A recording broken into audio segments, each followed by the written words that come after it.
our analysis shows that nearly a third of jobs in the travel industry in this country are traditionally filled by European workers. And of course, since Brexit, those rules have changed, which have prevented European workers coming in the main to work in the industry. Travel chaos is yet to come and looks likely, in fact, to peak today. More than 200 flights have been cancelled.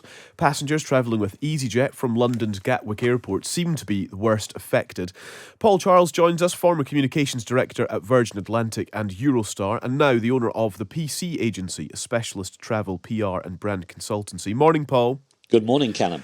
So in terms of the chaos then, we've been reporting this for days, indeed for weeks now it feels like, and without very much resolution. So there's the sort of not preempting the problem and then not getting on top of it very quickly on the part of airlines and indeed other parts of the air travel experience.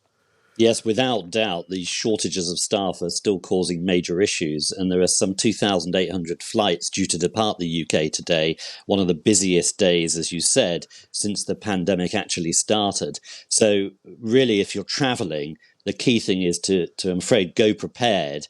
Give yourself extra time, pack as little as possible if you can. I appreciate it's not easy for all families, but if you're on your own or travelling as a couple, maybe you can reduce the amount you're taking with you. All of that will help to speed up the processing through not only check-in, but also security as well.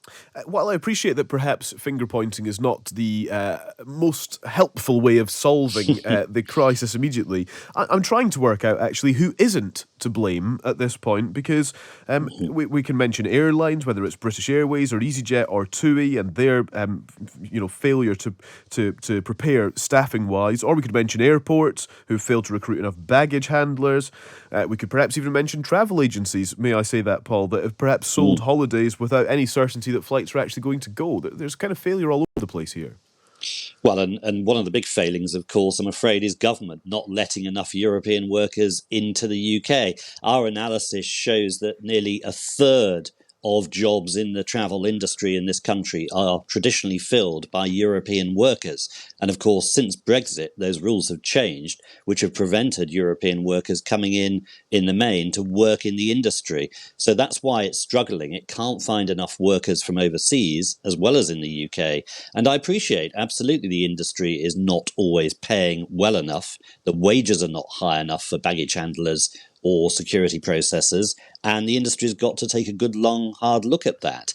But fundamentally, government rules, not only during the pandemic, but since Brexit, have disabled the sector. They really haven't helped the sector at all to recover.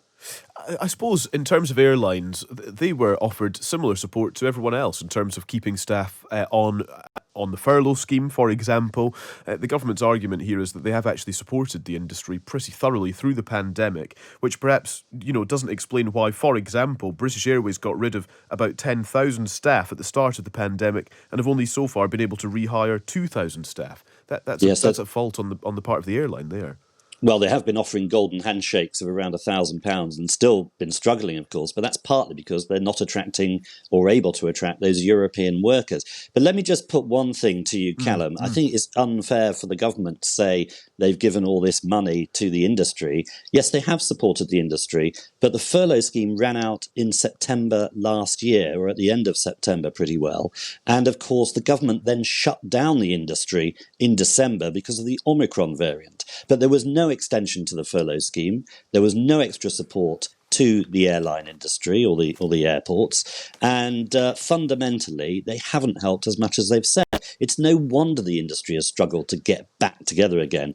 Of course, we're only talking about 2 or 3% of flights in total. That's no consolation, of course, to the 80,000 people who've been affected by flight cancellations. Of course it isn't. But in the main, the vast majority of flights have actually gone as scheduled. Very good point. I want to mention Ryanair boss Michael O'Leary's comments suggesting that the army should be drafted into UK airports for the next 3 to 4 months to help resolve the widespread disruption. He said bringing in the army, which they do at many other European airports, would at a stroke relieve the pressure on airport security and would mean that people have a much better experience. And yes, he indeed sort of goes through the summer with his suggestion. Are we really at the point where we need the army to be brought in to bail out airports?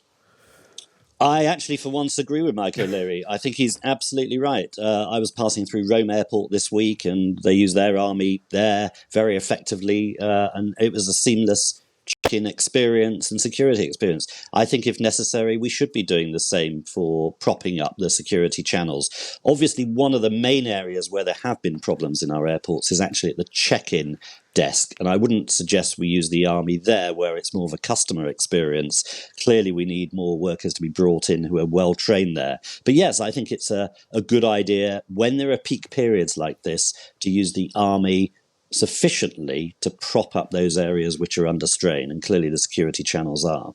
And what about his suggestion of 3 to 4 months? That suggests that disruption is going to continue way into the summer and into the summer holiday break as well. I'm afraid disruption is going to continue because I can't see, without this change in policy by the government to allow more European workers to come in, I can't see how the problem's going to be fixed overnight. It's certainly going to be under strain for a few more weeks. And the challenge for the airports and for the airlines is to recruit enough people by mid-July, the next big peak, of course, when we see 3,000 to 4,000 flights a day leaving the UK and coming into the UK. So the industry's got a few weeks to fix this, but unless they're prepared to pay substantially higher wages and launch a marketing campaign to show how attractive the industry is, then we are going to see this disruption continue. Paul, it's always really good to speak to you. Thank you so much. Thank you. Paul Charles, former communications director at Virgin Atlantic and Eurostar, and now the owner of the PC Agency, a travel PR and brand consultancy. One of the leading articles in the Times today is about the shambles at the airports. The failure of airlines to recruit enough staff before a predictable surge in passenger numbers points to the shabby, short-term thinking of travel operators. You can read that in the Times on page 31, or you can click through to it online as well at thetimes.co.uk. I was reading an interview the other day with someone who worked as an engineer at an airport, and he was talking about the number of his colleagues who had left the industry. And when you think about it, obviously, if you work at an airport, you're working shifts, unsociable hours. He was saying that the working conditions weren't particularly favourable when you compare them to other industries, and also the pay. And so he was saying how he'd had many colleagues who'd gone off to be electricians or plumbers. And then when the aviation sector reopened, there was no draw to pull them back to the airport because they said, actually, I don't want to be getting up in the middle of the night or working nights. And actually, the pay's better where I am. So it wasn't a case of being able to pull those people back into the industry. Then they didn't need to be trained, and it was just the checks. Presumably, the checks wouldn't have to be as bad either if you'd been in the system. But you're starting afresh. And as we heard yesterday from BALPA, the pilots union, they were talking it takes years to train pilots, and also the security checks, which of course are so important because we want to make sure that people who are working in an airport are safe and they're the right people, but that's taking such a long time as well. Absolutely. I wonder if it makes us reconsider our travel plans, or if we just grin and bear it. We take the cancellation if it comes, we take the voucher if it comes, or the refund or whatever, and you just have to kind of go with the flow.